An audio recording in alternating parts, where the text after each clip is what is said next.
Duane, can you hear us? Loud and clear, loud and clear. I don't know what happened, but the gremlins are on patrol here. So you just stay in one place. No move, no shift, no do nothing.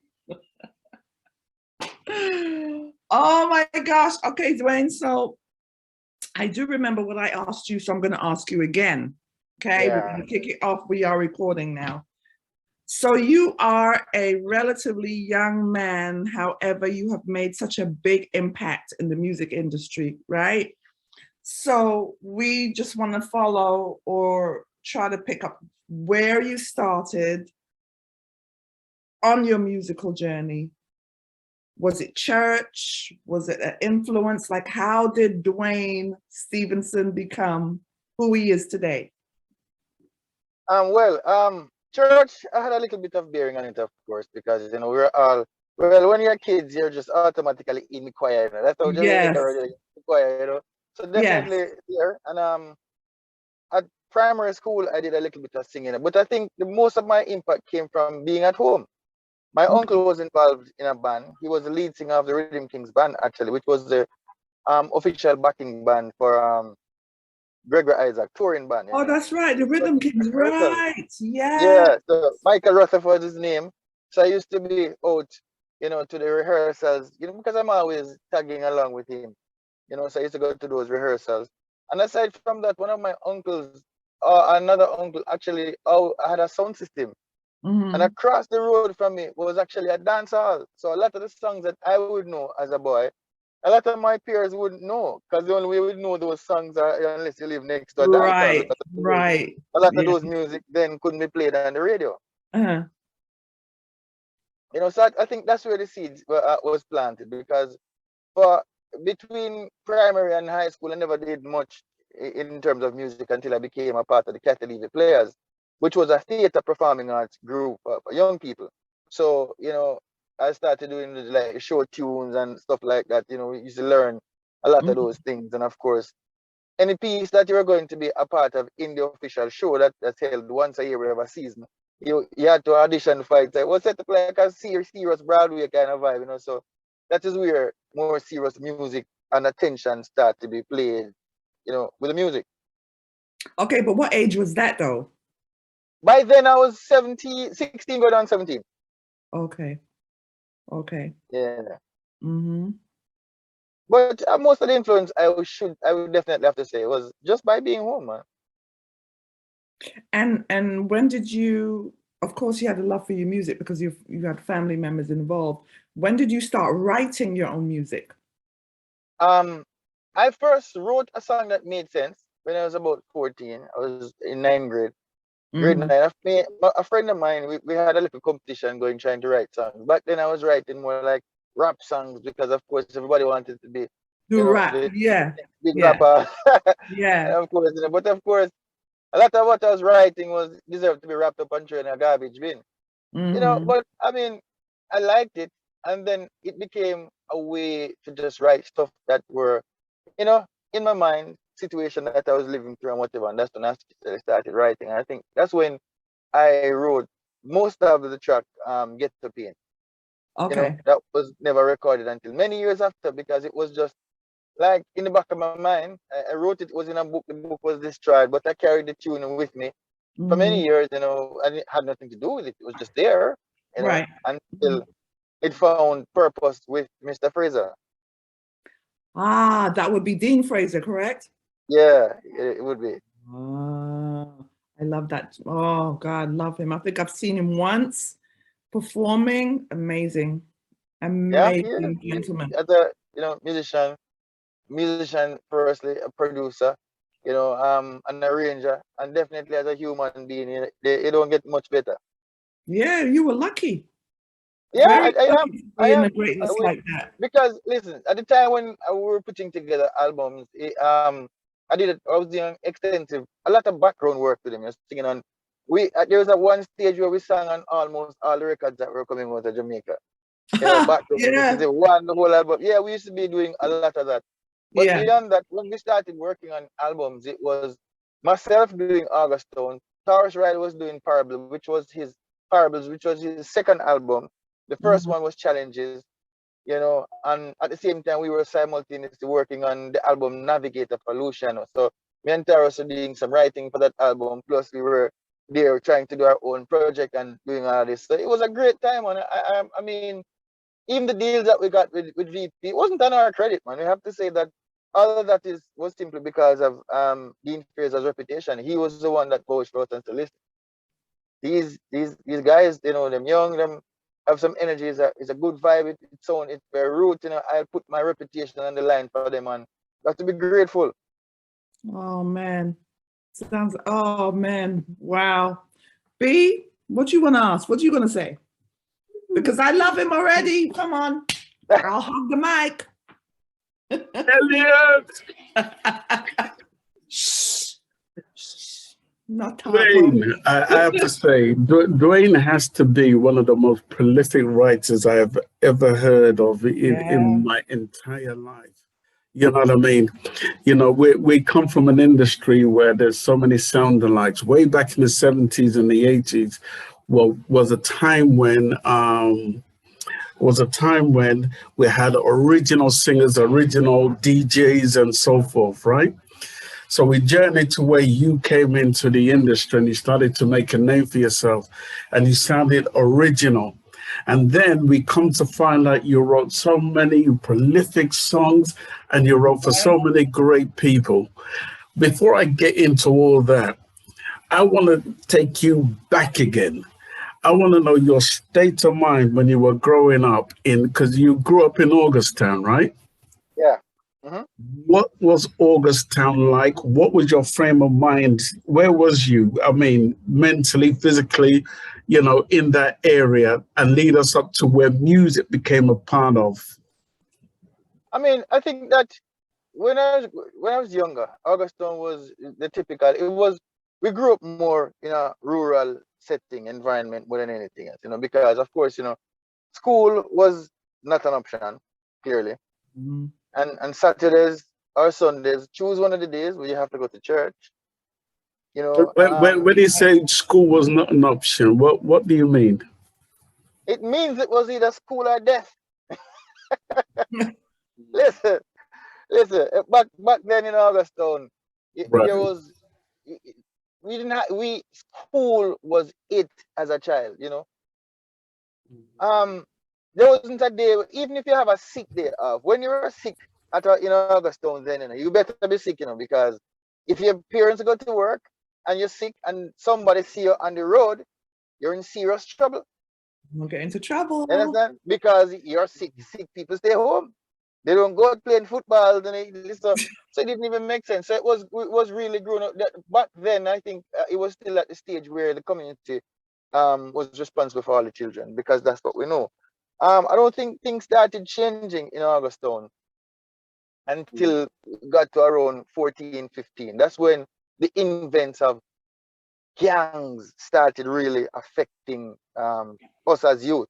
Because before that, you couldn't even be in the same argument with adults because, children know their places. Right.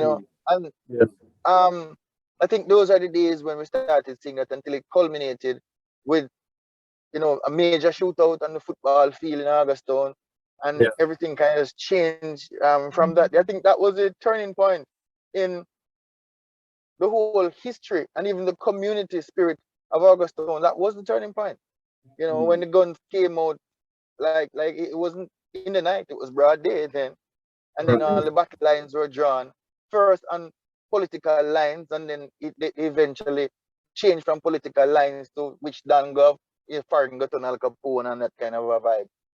But at the heart of Augustown, I think even today, most of the people there are still a working class community. Even the police that's down there can tell you that in the mornings, most Augustonians get up and they go to work, they go to school, and they try to go about their business. Mm-hmm. But because the community is so vast, and with the hillside, you have a few people making a lot of noise, and that has not changed. Till this day. Yeah, but growing up there was, I think, children were allowed to be children, we had an opportunity. I think my generation probably was the last one that who had an opportunity to truly experience old school Jamaican kind of brought up see, as them call it. Yeah, You know what I mean? brought up, see, yeah. You know, so we were probably the last generation to truly have a full experience where it came on to that, you know, because right now there are children living in Augustone that live in one end, they might live in Hermitage and has never seen the river. You know, they've never been down there, you know, people from different places that has never crossed what is now unseen are borders that exist in the mind. Yeah. So what was the next move for you? What did you want to become, and how did you achieve? How did you go about going about it? Well, for me, I'm always one that anything that I see my family members doing, I'm involved in. You know, I grew up seeing my grandfather making brooms, and I used to make brooms when I was young. You know, I see my uncles playing tennis, and I played tennis. I played tennis. I used to coach kids at the Pegasus along with Mr. Palmer when I was about 15, 16.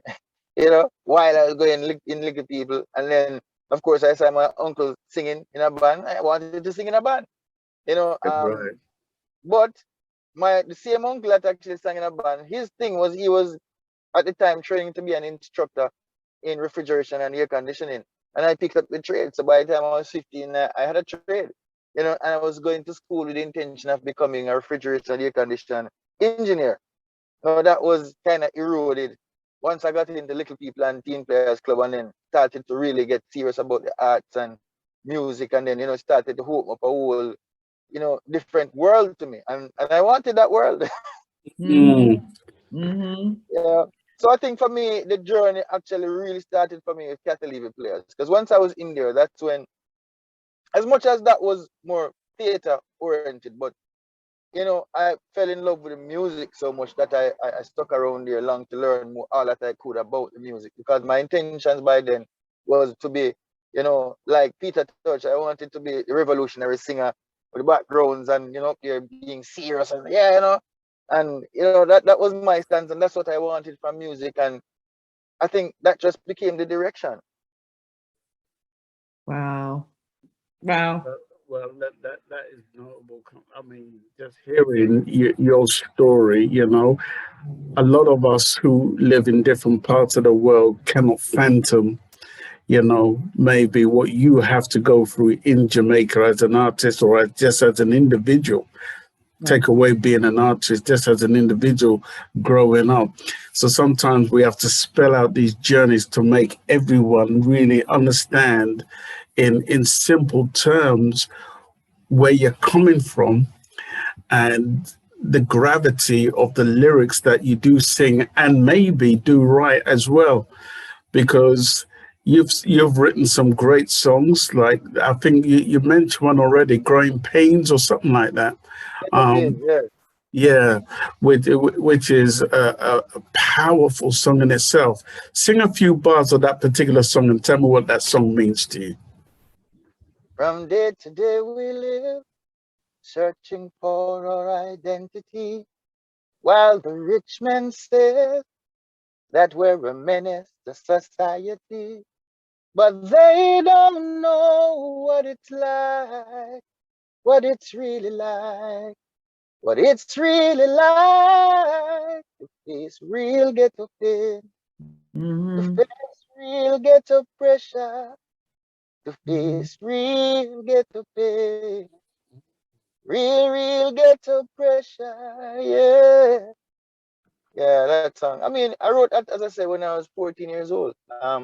At the time I was in the Teen. third form. Yeah, third form on 9th grade, 13 going on, 14 going on, You 15, say sorry. casually, like, I don't know. I know you're done that already, but you know what I mean? I mean, for me, I don't think it was that hard. For me, it was just like what I was seeing. I mean, I lived in Augustone, but I used to attend the Tivoli Garden Comprehensive School, which is on the other side of Kingston and St. Andrew. You know, back then, like the 98 bus that I took to school traveled the length and breadth of St. Andrew. So you got to see everything. left from then more rural Augustown, you pass through more opulent neighborhoods, the Hope Right. Pastors, the Monas, those places. Then you go through the more urban places, the New Kingstons and everything. Then you end up downtown in the city center. And then around the city center now, there are these communities that are just, underserved definitely, and anything goes, just a whole different world. So I used to see all of that. Wow, wow. So 14, you were writing those prolific songs, and tell me how. Just lead me once again into how you started recording professionally, how that came about. Well, in Little People, we formed a group and some friend of mine. It was 7 of us. The group was called To ISIS. I What think that year? was my first. That was around about. It was about 2000. Sorry, 1996 roundabout. Because we were Okay. boys then. When we started going out and we started singing Right. at barbecues and stuff like that. Until we entered, of course, then was the premier contest, which is the Tasties Talent Contest. So I think I went through all the stages of music, So now that I got here, I never missed a step, you know. So You wanted that patty work. listen, in that competition, there are no losers, As long as you make the competition, if you even come away with no money, you got 2 dozen parties. So, so Oh, there are no losers in that competition, man. But yeah. So as a group, we entered as to ISIS. It was the only 3 of us out of the group. Still, it was me and the twins that Robert and Richard Morgan that actually did the competition, and we came second in there. But it was another stage of our development. We started singing at these barbecues and things till we decided that we wanted a little bit more. So after moving on from the Catalina players now, we said we needed professional help in the recording thing. So a lot back then it wasn't so easy getting people to produce your music. It was hard, It was hard, and we didn't know how to, go at studios and hang out and all them things, because of course our parents would probably try to kill us if we tried to do something like that, you know what I mean? So we yeah, had yeah. to find another way. But Dean Fraser was the same person who brought my uncle into professional music business when he introduced him way back in the days when they were going to Norman Manley to the Sonny Bradshaw band. So of course, wanting to always follow the footsteps of my uncle, I link up Dean Fraser because by now he was producing a lot of the works from Luciano and anybody that was working with Exterminator label. But I know that I watched an interview a couple of weeks before. We were here saying that he was trying to find young talents to work with and whatever. So of course, I got a number from him, called him, and he suggested that we came to the studio that he was working on at, which was at Anchor Studio for some kind of audition. Okay. So when I went down there for the audition, we as a group actually, that was the first time I actually met Taurus Riley. Because then Taurus Riley had just recorded his first track as an artist, because before that he was playing Congo or something like that, and Congo and some keyboard for his brethren Lavasca. So he Mhm. wasn't Right. the artist either like that, you know what I mean? He was trying to be a DJ run at in his spare time, run at with them guys, Alkai and them guys. But of course, Taurus is a DJ. Well, I've never seen him, but I don't see it as a DJ, But Right. yeah, and so when I went in there, I heard the track. The first track he did was a track called Larger Than Life. And up to today, it's still my favorite Taurus track. Every day, me and him cuss about it. Say, sing it enough, brother. You know Mhm. what I mean? Yeah. And so when Dean sent us into the studio now as a group to sing songs, I mean, we had about 7 or 8 songs ready. But everybody back in the days, everybody wanted to be the next Boys to Men and all them things. So of Right. course, most of the writing with the group was like them kind of songs, like nice songs and this that. What I call it, I mean, they're nice songs, but Yeah. then he said that, so you guys don't write like a reggae track or anything like that. And everybody, the answer was no. Them say, So I said, well, I have a little one track. I mean, kind of write, I kind of double in more kind of reggae kind of vibe. And it's all right, we hear it. So I went in there and started singing. And by the time, I got to the chorus, I said, Rotted. All right, start over. And then I start over. And then I hear Paul Castick started adding a drum beat. Then Christopher Birch, this was before him get rich with Shaggy, was in the studio as a little youth himself, you know what I mean? and he started putting the chords together, Mikey Fletcher and bass. So we actually started at the top, because back then them guys were the premier musicians. Right. And that's where we started because of Dean Fraser. So then the Right. song, that's why I ended up being all of the lead on that track, because, well, the other guys weren't so much inclined to learn this song because in Right. their minds it was more like old people kind of music, you know what I mean? But I love them kind of things. Right. And it was I was the only person who knew the song. So did And you that's how did that you song came about. did you ever have to convince anyone that you could sing, or was it just easy sailing through? No, when I actually auditioned for the Cattle Even Players, and I had to convince people that I could sing. Even today, I still don't know what she actually saw in me, because I'm sure I failed that audition. It was miserable. Mm. I mean, I had a nice voice, but then I was supposed to say a poem. I found the shortest poem, which was about 3 lines. And I think I Right. screwed up like 2.5 out of the 3 lines. Because, as I said, it was a little bit more than just music, But she saw something there, and I'm grateful now that she did, because I Right. had an opportunity to really learn music, because that's where I went, and I got to learn music from a virgin named Noel Dexter, which is the legendary Noel Dexter in Jamaica. You know what I Right. mean? And he was the person who taught me that, listen, all them Mariah Carey songs that I thought I was singing correctly, no, Mhm. I could not sing a Mariah Carey song, because once I learned music, I realized this foolishness I doing. Mhm. That is the point where you learn, because he was the first person. Listen, man. The first thing you have to learn about singing is listening. Half the singers in the world don't make it too far because they can't listen. They're not listening. They can't reproduce certain things, and that is weird. Because if you can't do that, it don't make any sense to even bother go any further. And that's where I learned to listen, and listening is half of music. So did you ever have to go music school to enhance your singing during the early years? No, I've never been here. Once I learned to listen, I started, trying things, experimenting and stuff like that. So I've never actually had like vocal training or anything like that. I've just Mhm. have songs that I like, and I try stuff, and some things just became like habit. Like I used to get up in the mornings and I used to on a Sunday morning, and I used to mock what I heard on the TV, because the Sunday morning TV always have the classics. There's Right. people going around singing "Night Time Sharpens." I used to mock those kind of things, and as later on in life I realized that it served a purpose. Yeah, yeah, yeah, yeah. I think we all did that. That's why I'm laughing. I said it's so funny. We all did that. We all mock the shows, the commercials, everything that come on. You're like, Yeah, exactly. Go ahead, Sharon. Go ahead. so, all right. So we're gonna go back to studio days now. Your first song. So Yeah. let me say this though. Even though you sang a cappella, you have the type of voice that, and I guess the way you write, you tell a story. Like when you're singing, you could, you know what I mean? You could see the storyline as it's going. It's like you could picture everything. You have that voice that you have to sit and listen as much as you're gonna groove to the music. You have that voice that tells a story. So you say you've been writing at 14, and I think it's because of what you saw, of what you grew Yeah. up with. You know what I mean? So I think those are the things that affects you most, and it affects my writing, because most of what I write, because I think people relate to stuff that they see in their everyday life, and I think right. most of what I do is pretty much like that. Even for me, Mhm.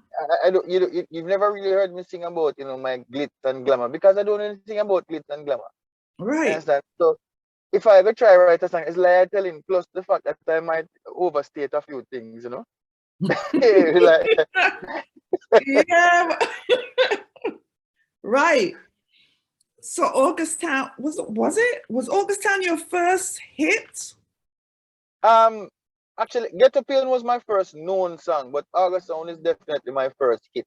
I think When yes, August I would Sound say hit, it that. was like, it brought me to another stratosphere, another group of fans. August Sound was the song that opened doors worldwide for me. Before that, as I say, Get Up Pain was a known song. It was a fan favorite, but it was never a hit in Jamaica, because a lot of people I mean, Jamaica, it's hard to make it in reggae music in Jamaica because Yeah. there's a song coming out every 2 hours that this jockey. So, you know what I mean? But over time, I think the song kept on moving and moving. Like 2 years ago, I went somewhere and Get Up In was the #1 song after all these years. Yeah, because it's now it's resonating because Yeah. that Because was an you write a amazing song. song. Yeah, because that's how the music is. That's why Dean Fraser always said, listen, don't worry about what is happening right now. Don't try to write a hit. Try to write a good song that people will always be able to relate to. Right. Mm-hmm. Right. Relatable. Yeah, Relatable. that's it. I don't know how to write a hit song, but I try to write a good song because one, I use the shame. You know, I couldn't stand the fact that I passing to a radio playing, I have to run and hide. Yeah, but I didn't think so. What? Yeah, I remember when that hit, Ghetto Pain, Another Heartfelt, you're always telling a story. And with August Town, if nobody knew there was an August Town, them know about it. No, because Yeah, that song still, you know what I mean? Like, yeah.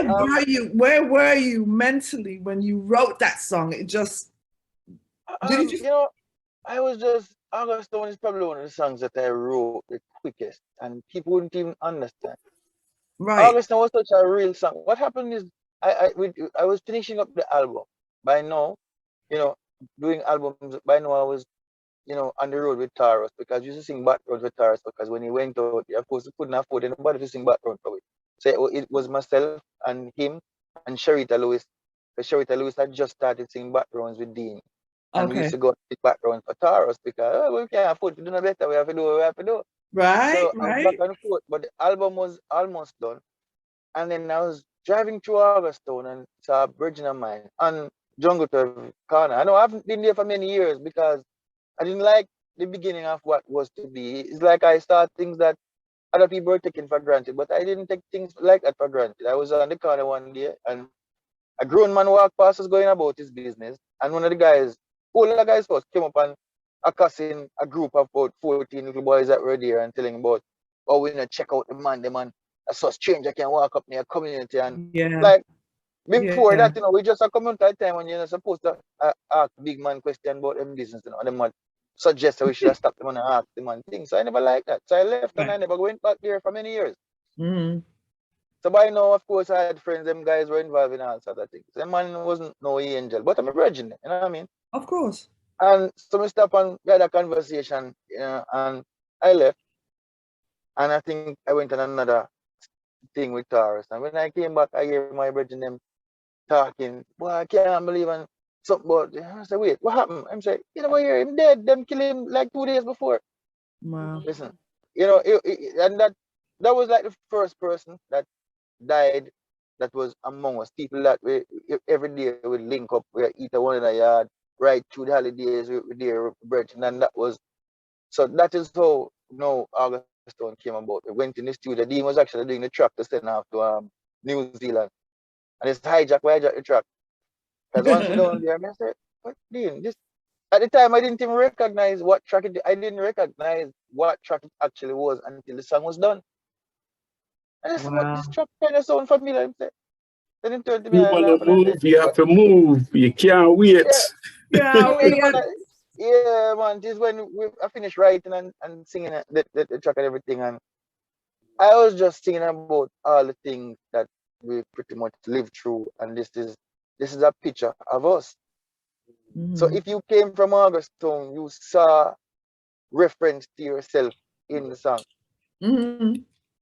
But I didn't understand that in referencing ourselves, we also had a picture of many other places that has the same exact story. The names of the places Right. might be a little bit different, but the Right. experiences of the human experience is the same. Very much so. Yes. Yes. It Very makes much so. sense. It makes sense. Such a powerful Ghettos song. everywhere in the world, which is why many people can always relate to the songs Yeah, that you sing. And, again, you came into the industry during a very, very competitive era in our time, which is the 90s, you know. Yeah. So to really make it in the 90s, you had to be good. You had to be saying something. Yeah. But the thing about it, I've never seen the music as competitive. Because for me, I was never trying to be anything else but just who I am. You know, because that's the one thing that is sure, that when you turn up to the table, you can have replicas of many things. But if you turn up with yourself, there can never be a replica of you. And I knew that, and that is what I've always done. Say that one more time, my brother. Say it again. Say it again, please. What I'm saying, talk up the things them. Listen, once you turn up to the table, you are the only person you can turn up with your shoes and nobody else now come with. Right. You understand? Because you can sound like Peter Touch as much, write like Peter Touch as much, but at the end of the day, you know what people are going to say? Why that brother sound like Peter Touch? Let me tell you something. You know, back in the 90s, I had a bedroom called Tyrone Taylor. I met Tyrone Taylor the first time. I take out bedroom before and drop off. You understand? You know how life worked out. The first time I performed Cottage in the Grill was at Bamboo Beach Resort. In the grill. In the grill. And that is where I met.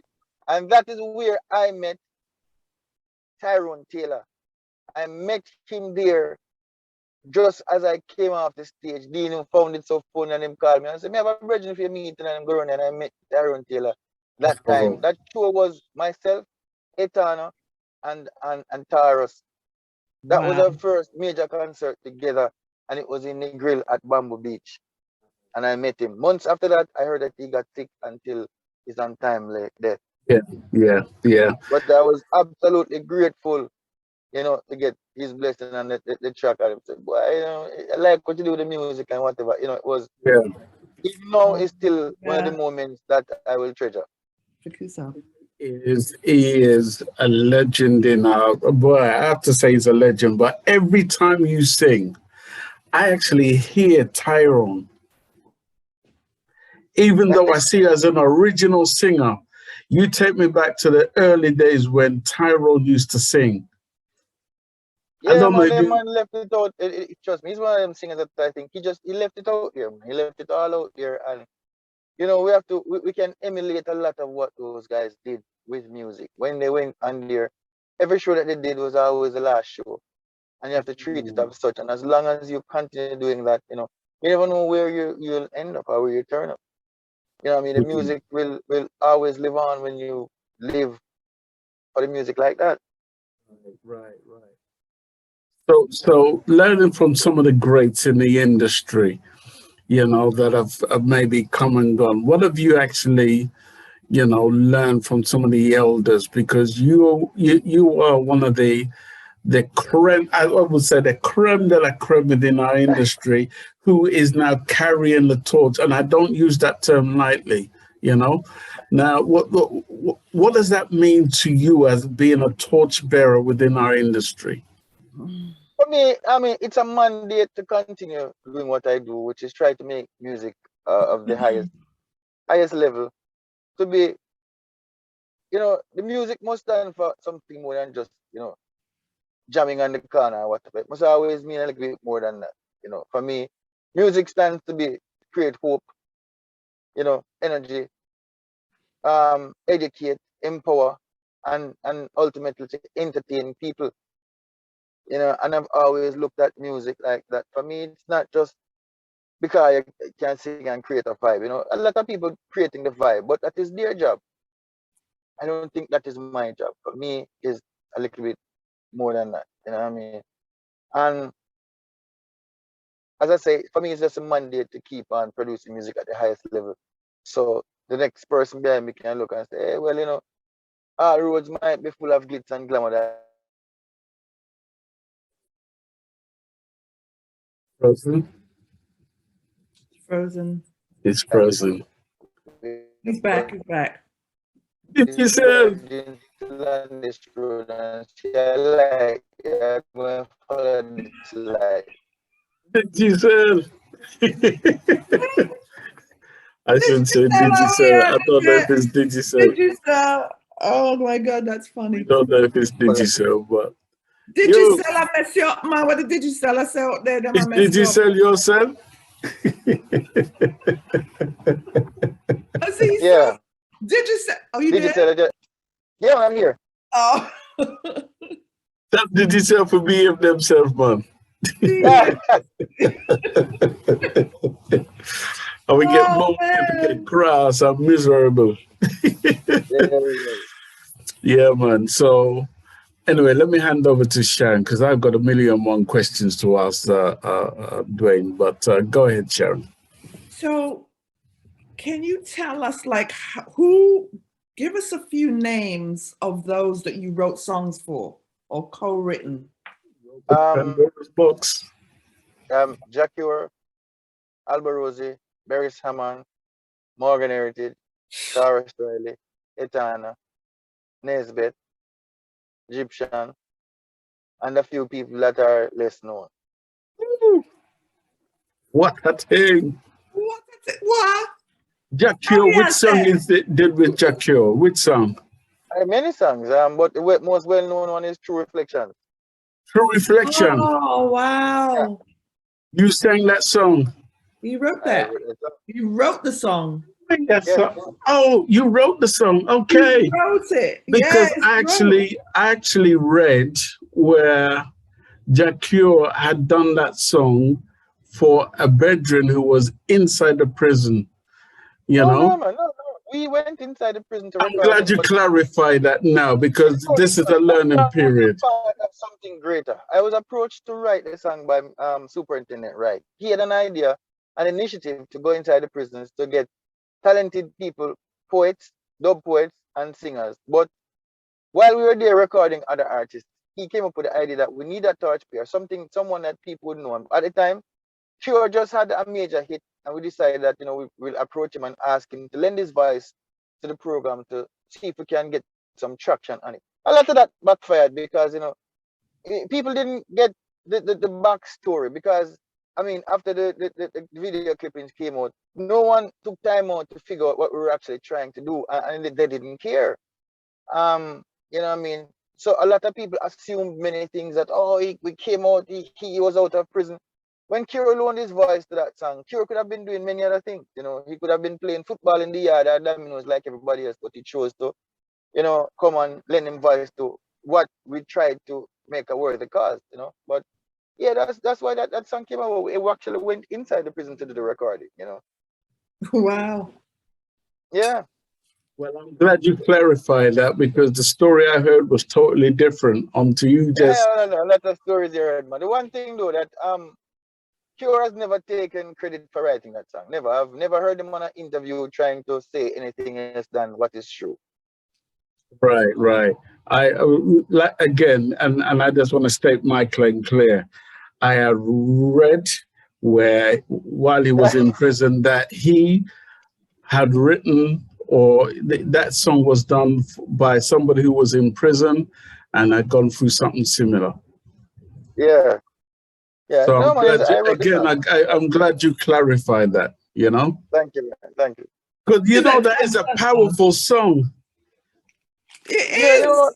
What? it really covered a lot of ground. I mean, I myself was kind of surprised at the impact it had, but then in retrospect, I shouldn't have because he was a powerful voice, of course, and what the song was saying, because we were trying to, like make the reality of prison life real, because at the time there was a lot of, anytime anything go on here, some little kids and them quick to say, yeah boy, me do things and go to prison. But me go to prison for you, and that was the term, me go to prison for you, but you don't really know what prison is, because prison is sensationalized. So them check says joke business. It's not no joke thing happening in prison. We've been there, we see what's going on there. Right. That is not something that people should want to think. And he totally understood that and wanted to lend his voice to that kind of a cause. So I have to big him up still because he could have said no. Before I hand back to Sharon, I'm going to let you know what I picked up from that particular song. When he sang that song, right? Now we know that it was you that wrote it, right? I said to myself, if his management play their cards right, he is going to make millions if he keeps up this, height that he had gotten to while in prison. Because during the time he was in prison, he was singing some really great songs. But that song, True Reflections, really made me realize the enormity of this artist. You know what I mean? Yeah. Mm-hmm. But they didn't capitalize on that motion, that wheel spinning moment. You see, but then that's not music. Beyond that, I don't think it's music. It's just it's hard to get good managers and good people in your corner as musicians. It's very hard because a lot of people are in it for the hustle, some are in it for the hype, some are in it for all the wrong reasons. Right. And so it's very hard. It's very hard. So I don't think the onus is on him for maybe not following up on that as much as should have been done. As you say, it's management and it's hard. I mean, people do what they do because everybody has a vision, and then sometimes people trying to look at different markets before they try to look at where what they have right in front of them. And I think that was the problem with his situation. Anyway, Sharon, you can smack my hands later. I butted in. Go ahead. You sure did, but anyway. So, yes, we asked the question, what was it like working with Alborosie, and what song did you write? Because me hearing that now, I'm like, there was a couple songs we wrote on the last album, Alborosie, Albarosie and the Wailers. That was the last feature album that he had done. I think the most popular one was Girly to Rock with Barry Salmon and Alborosie. But the truth is, I've been working with Alborosie for many years. When I met Alborosie was an engineer at G-Jam. Okay. Yeah, and we were working on the album Serious Times for Luciano, and that's when I met him, when we went out there to work at Serious Times, myself and Dean and the whole crew then. Then after that, the second time when I worked with Alborosie outside of Dean was when we got called to do some work on the songs for like Chris Martin and them when they just started the digital vibe. Background on his first track and stuff like that, working with Alborosie. No, as a producer, as versus just the engineer. And then forward, Alborosie was in a lot of production, and then he went into being an artist because prior to all of this, he used to be in a group back in Italy. So he was actually an artist first. So it's full circle. Yes, that's what I know. Yeah, I do know that about him. He did have, because we do follow him. And so it's many years I know Alborosie, so it's not it's a long time. Wow, that's just this amazing. Was before I put out an album or anything like that, before he even considered writing an album. Amazing. There's so many facets to this Mr. Duane Stephenson, I tell you, because again, relatively a young man, and you've done so much in your young years. I mean, what can I tell you? Well, the question I wanted to ask you was, going forward now, you're doing all these songs, you write for people, there's so many things happening in this industry, right? A lot of things we hear is not good. Like reggae music has been stirred this way. I'm trying to use good words because there's some music out there that is not sounding right. And but you see, the thing about it, I think the name reggae music is being used loosely, carelessly. And I think some of the music that's made and they try to push under the album, under the umbrella of reggae music, don't belong there. But because they're afraid to go there with the true nature of what they're doing, they try for the easy sell, and because reggae is an easy sell as a name. So a lot of things they try to push on night and but they don't belong there. You know what I mean? But a lot of people are afraid to call these things what it is, because instead of promoting a whole new genre of music as what it is, as the now creative vibe, just like when, you know, we started at Rocksteady, but the musicians that came after Rocksteady, they didn't mind, you know, going out there under their own umbrella, creating their own name and being another brand, just like how Rocksteady come from Ming to and them things. We're stagnant as an evolution of the music. The younger youths, them into the whole different vibe, but I'm trying to push it on a reggae a lot, just because reggae already has a name and a lot of it is not true. And to say that reggae music is dying, it's not. And maybe Jamaican participation in reggae music is dying, but definitely not the music itself. If you look at a lot of them American bands and even international artists, a lot of them, whenever they have a lull in their careers, the first thing them draw for is a reggae tune or a dancehall tune to put themselves back on the map, and we can name names and we can go about. We can say Rihanna, we can say Beyonce, we can say Chris Brown. We can listen. The amount of we can say many of the names, the greatest names. Even Ed Sheeran didn't need to, but he just loved the music, and one of his his biggest tracks are reggae tracks, and also dancehall in the truest form of it. So though the music is as strong as ever, our participation in it because of what we are promoting out of Jamaica now might be a little bit questionable. But hopefully it's just something temporary and something we can move away from. Well, you evidently have stayed on track though. You know what I'm saying? Hopefully. Yeah, because listen, I have always been doing Stevens. The last thing I want is jump ship and doing Stevens, because I don't know what I'm going to be beyond that. True word, true. Again, you've stayed true. You have many fans out there who's respectful of who you are, because how you are in your music is who you are. Your personification in how you deliver your music, it so shows the man that you are. So you are I put you in the category of leader. I think a lot of people, even the younger ones, could learn so much from you. You know what I mean? And I guess because of the guidance, you have people like Dean Fraser, you know what I mean? As a mentor who showed you as a young man the right way to do things, and the patience with you to want to listen. You know what I mean? That's a beautiful thing. And not a lot of people could say that. However, your path now, aside from writing the music and writing for others, your path is just beginning, because as you stated, you know, we don't know what Duane Stephenson is going to be, but I'm telling you, Duane Stephenson is going to be a leader for many, the mouthpiece for many. So that being said, how do you, me saying that now, what do you think? How do you feel about that? You know, I always consider it, you know, an honor to provide mentorship or just a light to look on for people that, just like I had people that I could actually look up to.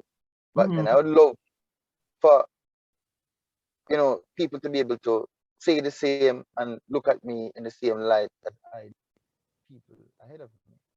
Right. You know, so that's why I tried my best to stay how I am.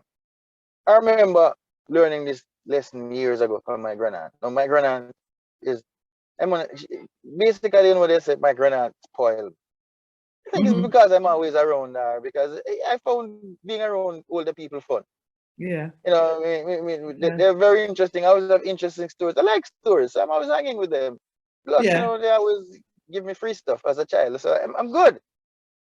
And, you know, she was always a safe space when my mother decided that I bend the rules a little bit, and then she go and bend my rear end, you know? And I remember